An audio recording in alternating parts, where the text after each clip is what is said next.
ইসারে আমাকে তোমাকে চলে যেতে হবে। আল্লাহ ডাক দিয়ে বলে, বান্দারি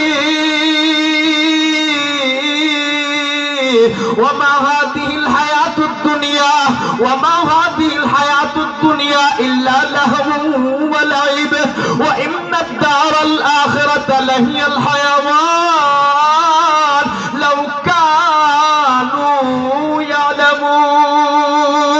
আল্লাহ, এই দুনিয়ার হায়াত, এই দুনিয়ার জিন্দেগি, এটা নিছক খেলতামাশার জিন্দেগি ছাড়া আর কিছুই না। আজকে দুনিয়ায় ক্ষমতা আছে, আজকে দুনিয়ায় পাওয়ার আছে, আজকে দুনিয়ায় বাহাদুরি আছে, আজকে তোমার টাকার গরম আছে, আজকে তোমার প্রভাব প্রতিপত্তির গরম আছে, আজকে তোমার ও বাড়িওয়ালা, আজকে তুমি বাড়ির বাহাদুরি করো, ও গাড়িওয়ালা আজকে তুমি গাড়ির বাহাদুরি করো, ও টাকাওয়ালা আজকে তুমি টাকার বাহাদুরি করো। এই জমিনের ভিতরে তোমার থেকেও ক্ষমতাধর বান্দার অভাব ছিল না। আজকে তারা ওই আলমে বারজাখের জগতে কেমন আছে